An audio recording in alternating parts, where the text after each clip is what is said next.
High বন্ধুরা, সবাই কেমন আছো? আশা করি সবাই ভালো আছো। ঝর্ণা কিচেন নতুন একটা রেসিপি নিয়ে এসেছি। কি আমি ইলিশ মাছের মাথা দিয়ে আর বাদাম দিয়ে কচুর ডাঁটা রান্না করব। কচুর ডাঁটা বলে, ডান্ডিও বলে, যার যেরকম সুবিধা সে সেরকম বলে। রান্না করব, কিভাবে রান্না করবো তোমরা প্রথম থেকে শেষ পর্যন্ত পুরো ভিডিওটাকে দেখতে থাকো। আর আমি সারাদিন বাড়িতে কী কাজকর্ম করি না করি তোমরা যদি দেখতে চাও তাহলে ঝর্ণা ঘর কোন একটা চ্যানেল আছে, সেখান থেকে তোমরা দেখে নিতে পারো। তার জন্য এখানে আমি কচুর দেখো ডাঁটাগুলো নিয়ে নিয়েছি। এই কচুর ডাঁটাগুলোকে একটু জলের মধ্যে চুবিয়ে ভালোভাবে ধুয়ে নেবো। বালতির মধ্যে আমি 10 মিনিট ধরে ভিজিয়ে রেখে দিয়েছি। ভিজিয়ে রাখলে নোড়াগুলো ভালোভাবে বেরিয়ে যায়। এবার আমি বালতির থেকে তুলে একটা ঝুড়ির মধ্যে নিয়ে নেবো। ঝুড়ির মধ্যে রাখলে আরও ভালোভাবে জলটা ঝরে যাবে। জলগুলো ভালোভাবে ঝরিয়ে নিয়েছি। ঝরিয়ে নিয়ে এখানে আমি একটা কড়াই বসিয়ে দিয়েছি গ্যাসে। বসিয়ে দিয়ে তার মধ্যে সব কচুর ডাঁটাগুলোকে দিয়ে দেবো।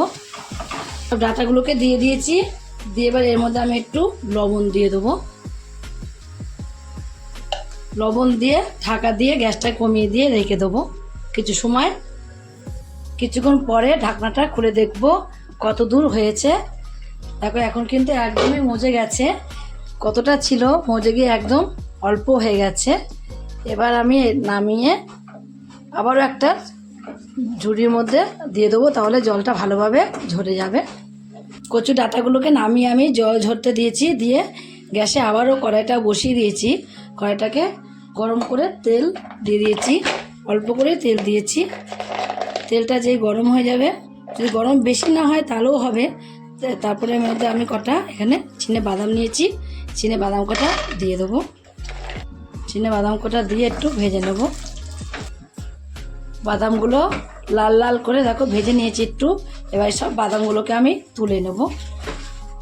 বাদামগুলোকে তুলে আমি একটা প্লেটের মধ্যে নিয়ে নেব। নিয়ে একটা গ্লাস দিয়ে চেপে চেপে বাদামের গুলোকে গুঁড়ো গুঁড়ো করে নেব। আর ভেঙে নেব গুঁড়ো গুঁড়ো করে। আর খোলাগুলোকে ফেলে দেবো। বাদামগুলোকে তুলে নিয়ে তেলটা আছে, আর আমি তেল দেবো না। একটা ইলিশ মাছের মাথা নিয়েছি। ইলিশ মাছের মাথাটাকে আমি লবণ মাখিয়ে এক সাইডে রেখে দিয়েছি। ইলিশ মাছের মাথাটাকে ভেজে নেব। আমি অল্প করে দিয়েছি, তোমাদের যার যেটুকু লাগবে সেটুকু দিয়ে দেবে। যেহেতু বাদাম দেবো তার জন্য আমি অল্প করে দিয়েছি। এক পিঠ হয়ে গেল, এক পিঠ উল্টিয়ে ভালো করে একটু কড়া করে মাছের মাথাটাকে ভেজে নিতে হবে। মাছের মাথাটাকে দেখো কড়া করে ভেজে নিয়েছি। দু পিঠই ভালোভাবে ভেজে নিয়েছি। এবার মাছের মাথাটাকে আমি তুলে নেব। তুলে আলাদা একটা প্লেটের মধ্যে আমি রেখে দেবো। বাদামের প্লেটে যেন রাখা না হয়। বাদামগুলো গুঁড়ো গুঁড়ো করবো বলে আলাদা করে রেখে দিয়েছি। ছোটো মাছের মাথাটাকে আমি তুলে নিয়েছি ভেজে। আর একটু তেল আমি এর মধ্যে দিয়ে দেবো। তেল রয়েছে আর সামান্য অল্প একটু তেল দিয়ে দিয়েছি। তেলটা দেওয়ার পরে এখানে কটা কাঁচা লঙ্কাকে আমি ছিঁড়ে নিয়েছিলাম, কাঁচা লঙ্কা কটাকে দিয়ে দেবো। কাঁচা লঙ্কা কটা একটু বেশি করেই নিয়েছি। নিয়ে কাঁচা লঙ্কাটাকে একটু ভেজে নেব। হালকা করে ভাজবো। খুব ফুটে লঙ্কা দেখো কেরকম ফুটছে দেখো। এবার আমি যে কচুর ডাঁটিগুলোকে রেখে দিয়েছিলাম দেখো, কচুর ডাঁটাটাকে জলতে ঝরাতে রেখে দিয়েছিলাম। এবার আমি পুরো কচুর ডাঁটাটা এর মধ্যে দিয়ে দিয়েছি। দিয়ে ভালোভাবে নাড়াচাড়া দিয়ে নেবো। আগে একটু ভালোভাবে নাড়াচাড়া দিয়ে নেওয়ার পরে অল্প একটু লবণ আমি এর আগে দিয়েছি, তার জন্য সামান্য একটু লবণের মধ্যে আমি দিয়ে দেবো। আর দেবো হলুদের গুঁড়ো। লবণ আর হলুদের গুঁড়ো দিয়ে একটু মিশিয়ে নেবো ভালোভাবে। গ্যাসটাকে এখন একদমই লো ফ্লেমে রেখে দিতে হবে। লো ফ্লেমে রেখে দিয়েই কচুর ডাঁটিটাকে রান্না করে নেব। যখন আমি ভাপ দিতে বসিয়েছিলাম দেখো, তখন কিন্তু একদম কড়াইয়ের উপরে উঠে গেছিলো। এখন কতটা কমে গেছে। যত রান্না কমপ্লিট হবে তত আরও কমে যাবে। এই কচুর ডাঁটি খেতে এতটাই ভালো লাগে। কচুর ডাঁটি হলে এক থালা ভাত খাওয়া যায়। তার মধ্যে যদি মাছের মাথার গন্ধ থাকে, ইলিশ মাছের মাথা, তাহলে তো কোনো কথাই হবে না। একটুখানি মধ্যেখানটা ফাঁকা করে নেব। ফাঁকা করে নিয়ে অল্প একটু দিয়ে দেবো এর মধ্যে আমি জিরের গুঁড়ো। যেহেতু আমি মাছের মাথা দেবো, ইলিশ মাছের মাথা, তার জন্য অল্প একটু জিরের গুঁড়োর মধ্যে আমি দিয়ে দিয়েছি। আর দিয়ে দেবো অল্প একটুখানি আদা বাটা। আমরা অন্য কিছু যদি মাছের মাথা দিয়ে রান্না করি তাহলে আমরা কী দিই, পেঁয়াজ রসুনটাও দিই আমরা, কিন্তু কচুর ডান দিতে পেঁয়াজ রসুন একদমই ভালো লাগে না, আর আমি পেঁয়াজ রসুন দিই না। কচু জিনিসটাতে আমি পেঁয়াজ রসুন দিই না, কচুর পাতাতেও আমি দিই না, কচুর ডান দিতেও দিই না। এখন একটু হয়ে এসেছে দেখো, এবার ভালোভাবে মশলাটাকে মিশিয়ে দেবো। আদা জিরে বাটাতে বেশি যদি মশলা কষানো না হয় তাও কোনো অসুবিধা নেই। এবার যে মাছের মাথাটাকে আমি ভেজে রেখে দিয়েছিলাম, মাছের মাথাটা এবার দিয়ে দেবো এর মধ্যে।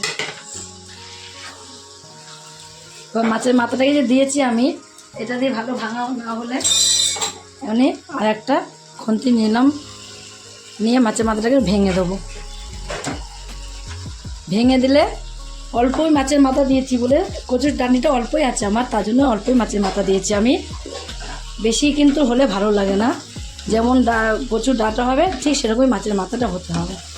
ভেঙে দিলে স্বাদটা গন্ধটা হেভি লাগবে, ফ্লেভারটা এত ভালো আসবে, গন্ধতেই ভাত খাওয়া যাবে। ভেঙে দিয়েও আমি একটু নাড়াচাড়া দিয়ে নিয়েছি। নাড়াচাড়া দিয়ে নেওয়ার পরে এবার আমি এর মধ্যে দিয়ে দেবো, আগের থেকেই দেবো অল্প একটু এর মধ্যে চিনিটা স্বাদ হওয়ার জন্য চিনিটা এর মধ্যে আমি দিয়ে দেবো। চিনি দিয়ে ভালোভাবে এভাবে মিশিয়ে দেবো। মিশিয়ে এবারও গ্যাসটা কিন্তু কমিয়ে কিন্তু রান্নাটা করছি। এবার যদি মনে হয় একটু গ্যাসটাকে বাড়িয়ে দেবো, বাড়িয়ে দিয়ে যেভাবে নাড়তে নাড়তে দেখবে একদম কমপ্লিট হয়ে যাবে রান্নাটা। এখানে আমি বাদাম দিয়ে রেখে দিয়েছিলাম, দেখো ভেজে সে বাদামটাকে একটু গুঁড়ো গুঁড়ো করে নিয়েছি। বেশি গুঁড়ো গুঁড়ো না করলেও হবে, এর মধ্যে অল্প একটু গুঁড়ো করলেই হবে। বাদামটাকে এবার আমি এর সাথে মিশিয়ে নেবো। দেখো এখন কিন্তু আর জল জল ভাবটা একদমই নেই, তার মানে এখন প্রায় কমপ্লিট হয়ে আসছে। কিন্তু বাদামটা দিয়েছি যেহেতু তার জন্য আর একটু নাড়াচাড়া দিয়ে নেবো। নাড়াচাড়া দিয়ে নামিয়ে দেবো। চিনিটা কিন্তু অবশ্যই এর মধ্যে দেবে, চিনি না দিলে কিন্তু একদমই স্বাদ আসবে না, ভালো লাগবে না। নাড়তে নাড়তে দেখবে যে তেলটা আমি দিয়েছি, তেলটা একটু বেশি করে কিন্তু দিয়েছি। দেখো কীরকম তেল বেরিয়ে এসেছে, প্যাচেলের মধ্যে দেখলে তোমরা বুঝতে পারছো কেমন তেল বেরিয়ে এসেছে। আর যে কড়াইতেও চারিদিকে কিন্তু তেলটাই বেরিয়ে এসেছে, দেখো চারিদিকে এটা তেল বেরিয়ে এসেছে। এবার আমি কমপ্লিট হয়ে গেছে একদমই, এবার আমি নামিয়ে দেবো। ডাঁটাটা একদম কমপ্লিট করে নামিয়ে নিয়েছি। তোমরা এইভাবে একদিন ইলিশ মাছের মাথা দিয়ে কচুর ডাঁটা রান্না করে খেয়ে দেখো। খেয়ে তোমাদের কাছে যদি রেসিপিটা ভালো লাগে, তোমরা যদি ফেসবুক থেকে দেখো ফেসবুকের পেজটি ফলো করে দেবে, ইউটিউব থেকে দেখো ইউটিউবের চ্যানেলটি সাবস্ক্রাইব করে দেবে, পাশে থাকা বেল আইকনটিটা প্রেস করতে ভুলবে না, তাহলে নতুন নতুন রেসিপি তোমাদের কাছে তাড়াতাড়ি পৌঁছে যাবে। আমার চ্যানেলে বন্ধু হয়ে থাকো, সাবস্ক্রাইব করে নিয়ে প্লিজ সাবস্ক্রাইবটা করে দিও, সবার আগে তোমাদের কাছে নোটিফিকেশন ঢুকে যাবে। ছোট্ট করে লাইক করো, কমেন্ট করো, অনেক অনেক শেয়ার করো। নমস্কার বন্ধুরা, দেখা হবে আবার পরের রেসিপিতে।